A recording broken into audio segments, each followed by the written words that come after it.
Sola Gracia, jumpa lagi dengan saya Pendeta Audi Ngantung dalam acara Gema Injil Anugerah. Saya bersyukur pada hari ini bisa kembali mendapatkan kesempatan untuk merenungkan firman Tuhan, dan harapan saya kebenaran firman Tuhan yang akan kita renungkan bersama-sama saat ini menjadikan kita semua terberkati. Namun sebelum kita membaca Alkitab, mari kita memohon bimbingan Tuhan. Kita berdoa.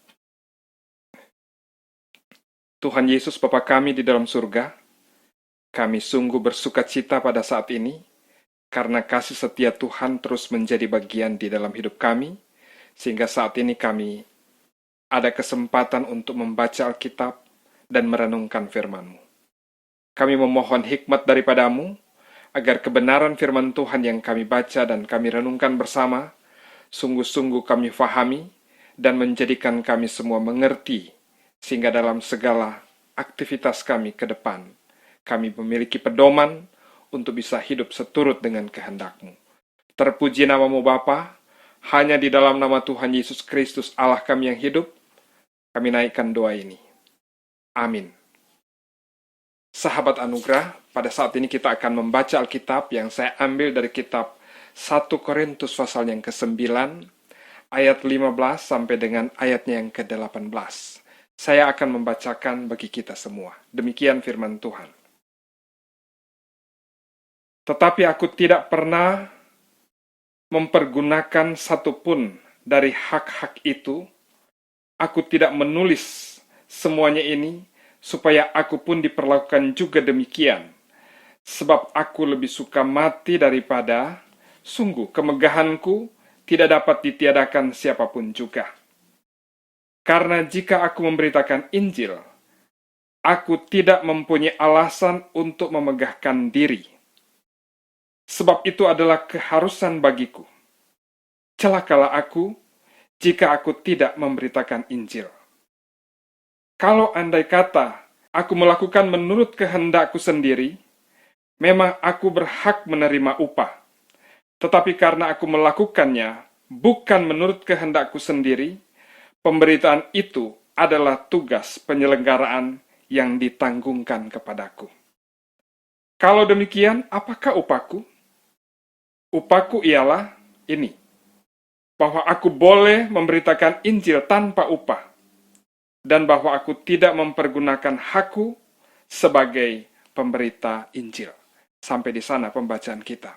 Sahabat anugerah yang dikasihi oleh Tuhan Yesus Kristus, Rasul Paulus menuliskan surat kepada jemaat di Korintus sekitar tahun 55 sampai 56 Masehi. Dan dalam tulisan di sini kita menemukan bagaimana Rasul Paulus berupaya memberikan penjelasan tentang pendapat yang berhubungan dengan status kerasulannya.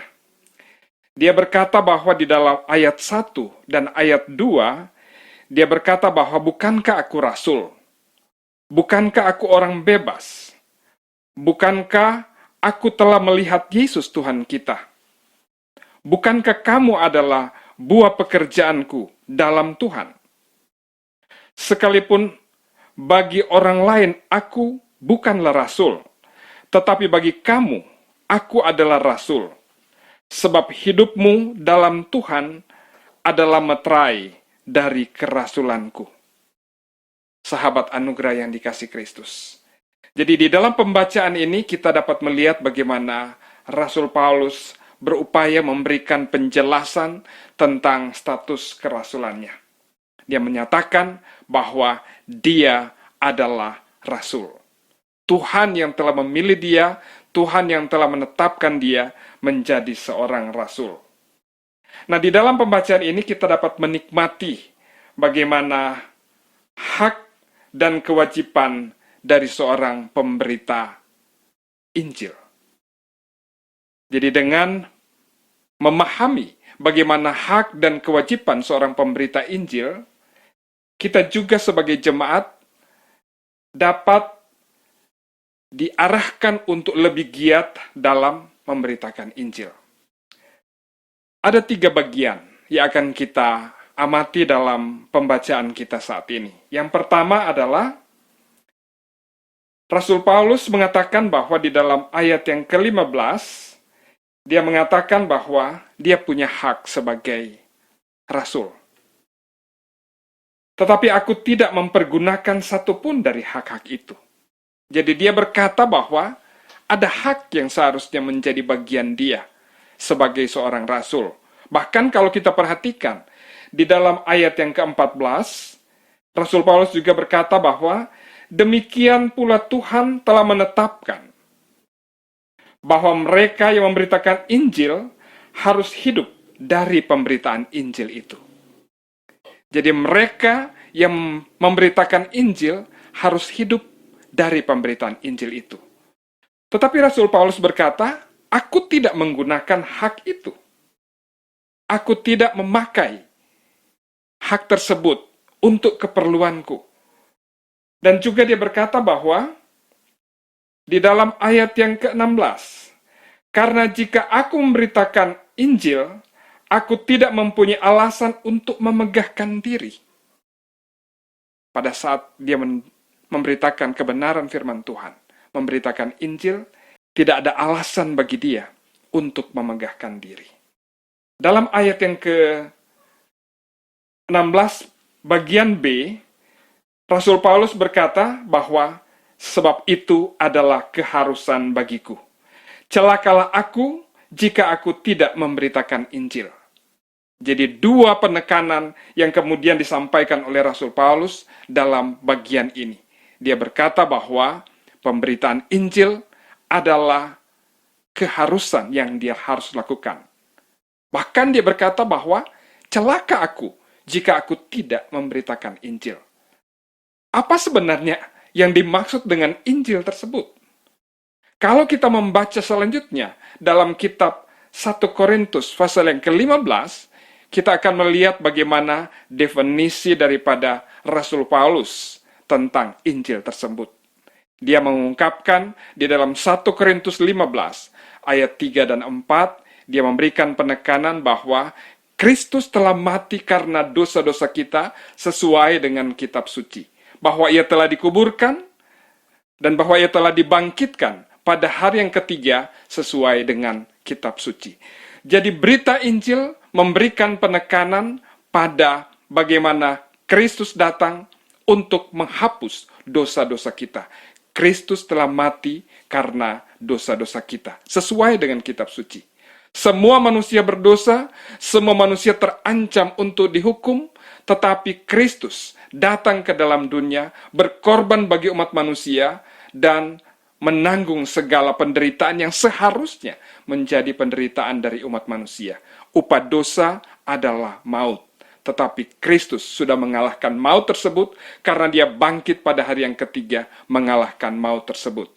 Sehingga setiap manusia yang percaya kepada Kristus boleh mendapatkan bagian dalam kemenangan yang dikerjakan oleh Tuhan Yesus Kristus karena dia sudah bangkit dari kematian. Jadi berita ini yang harus disampaikan oleh Rasul Paulus. Dia berkata bahwa ini adalah tugas, ini adalah keharusan bagiku. Celaka aku jika aku tidak memberitakan Injil. Kemudian pada bagian selanjutnya kita melihat bahwa Rasul Paulus memberikan penekanan bahwa ada hak yang seharusnya menjadi bagian dia, yang kemudian dia simpulkan di dalam ayat yang ke-18. Dia berkata bahwa, kalau demikian, apakah upahku?